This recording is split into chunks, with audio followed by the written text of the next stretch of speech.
The iron collar closes around her throat, with a sound she will hear in her nightmares for the rest of her life.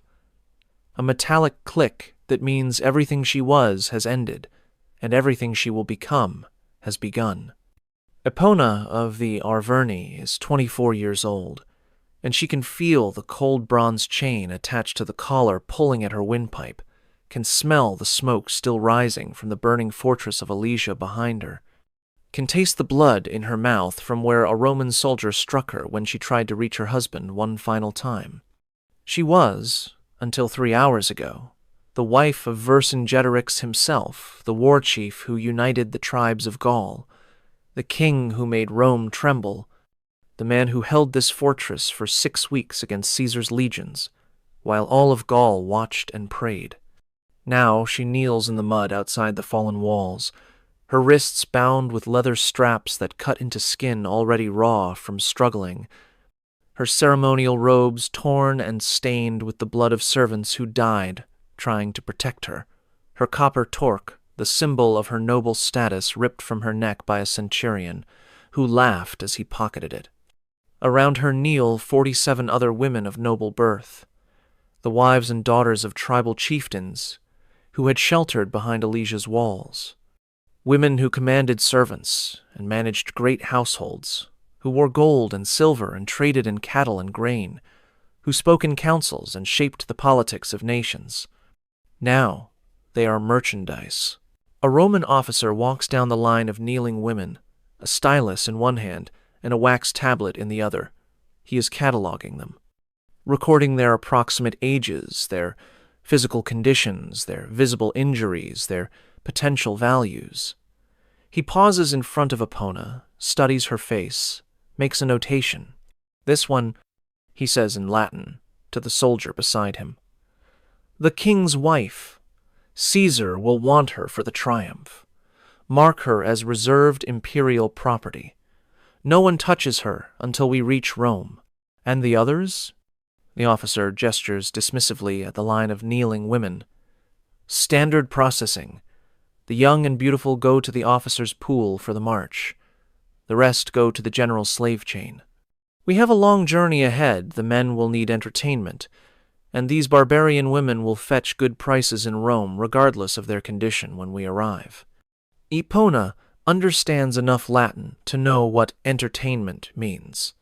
She has heard the stories from women captured in earlier campaigns, stories whispered between tribes, warnings passed from mothers to daughters about what Roman soldiers did to captured women during the long marches from conquered territories to the slave markets of Italy.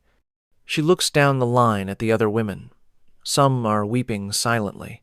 Some are staring at nothing, already retreating into themselves. A woman she recognizes, Brigantia, wife of the chieftain Commius, is clutching her belly, and Epona realizes with horror that Brigantia is pregnant, perhaps 5 or 6 months along. "My lady," Brigantia whispers, her voice barely audible. "What will they do to us?" Epona cannot answer. She does not have words for what is coming. But she is about to learn. What you are about to learn has been systematically sanitized from the history books for over 2,000 years. We know about Julius Caesar. We know about his conquest of Gaul, his crossing of the Rubicon, his affair with Cleopatra, his assassination on the Ides of March. We know him as a military genius, a political mastermind, a writer whose accounts of his own campaigns are still studied in Latin classes around the world. But we do not talk about what happened to the women. Caesar's own writings, the Commentari de Bello Gallico, record that, during his 8 years of campaigning in Gaul, his legions killed approximately 1 million people and enslaved another million. 1 million human beings reduced to property. And among those million enslaved were hundreds of thousands of women, wives and daughters of defeated warriors, women of noble families and common households alike, women who became the spoils of a war they never chose to fight. Tonight, you will learn what Caesar's system did to those women. You will learn about the processing camps where captured women were sorted like livestock, categorized by age and beauty and potential function. You will learn about the long marches from Gaul to Rome, where women were available to soldiers as entertainment for journeys that could last months. You will learn about the triumph ceremonies where noble women were paraded through the streets of Rome in chains, displayed as proof of Caesar's victory before being sold at auction.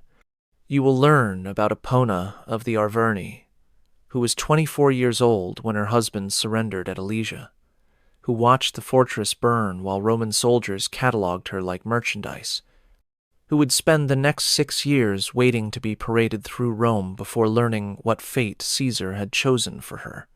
Subscribe if you want to understand this hidden history. Comment below telling me where you are watching from. Because Epona has just been collared as imperial property, and I am going to tell you exactly what that meant, what the processing involved, what the march required, what the triumph displayed, what the auction determined. But first I need to warn you. This history is not the romantic adventure that Hollywood depicts. This is not the noble conquest that Latin textbooks celebrate. This is what actually happened to real women. Women with names and families and lives that were stolen from them by a man we still honor with a month on our calendar. I am going to tell you the truth about Caesar's treatment of captured women. I am going to be specific because these women deserve to have their experiences acknowledged accurately. And I am going to make you understand that when we celebrate Caesar's military genius, we are celebrating a system that processed hundreds of thousands of women through institutionalized horror. Let us begin. The Roman system for processing captured women had been refined over centuries of conquest. It began in the immediate aftermath of battle, when the fighting was over and the looting began. Roman military regulations preserved in texts that historians have studied extensively specified exactly how captured populations were to be handled. The process was not chaotic. It was administrative. It was efficient. It was designed to extract maximum value from defeated enemies while maintaining order among victorious troops. The first stage was called the sortitio, the sorting. Within hours of a fortress falling or a battle ending, Roman officers would establish processing areas where captives were brought for evaluation. Men were separated from women. Women were separated from children. The elderly and the visibly sick were often killed immediately. They had no market value and would slow the march. The women who remained were then subjected to what the Romans called inspectio inspection. Roman military physicians and slave traders who accompanied the legions would examine each woman individually. The examination was thorough. It assessed age, physical health, visible injuries, and what the Romans called serviceability, a clinical term that encompassed fertility, beauty, and suitability for various forms of labor, including domestic service, agricultural work, and what Latin texts euphemistically called bodily service. Modern historians who have analyzed these procedures recognize them as systematic dehumanization, the deliberate transformation of persons into property through bureaucratic process. Psychologists identify specific trauma responses that such processing induces: dissociation, learned helplessness, and what contemporary clinicians call identity dissolution, the breakdown of the victim's sense of self under conditions of total powerlessness. The inspectio took approximately 15 to 30 minutes per woman. During this time, they were required to stand naked, while strangers evaluated their bodies, touched them to assess muscle tone and skin condition, examined their teeth and hair, and made notations that would determine their fates. Women were then assigned to categories. The first category was reserved for women of exceptional beauty or high noble status. These women were marked as potential tribute to commanders, potential gifts to political allies, or potential attractions for the Roman triumph, the ceremonial parade through Rome that celebrated military victory. They would be held separately, protected from the common soldiers, fed adequately to maintain their appearance. The second category comprised young, healthy women suitable for domestic service or for sale to wealthy households. These women would be held in general custody during the march, but would be protected from excessive damage that might reduce their sale price. The third category included women deemed suitable for what the records call camp service, a term that meant they would be made available to soldiers during the journey. These women were considered expendable. Their market value was already discounted. What happened to them during the march would not significantly affect the profits they might generate. The fourth category comprised women whose age or condition made them marginal. They would be sold cheaply at provincial markets rather than transported all the way to Rome. Many of them did not survive the march. Approximately 80% of captured women fell into the third or fourth categories. Only 20% received any form of protection during the journey to Rome. This was the system that Epona entered when the collar closed around her throat. Let me tell you now about what happened during the inspection at Alesia.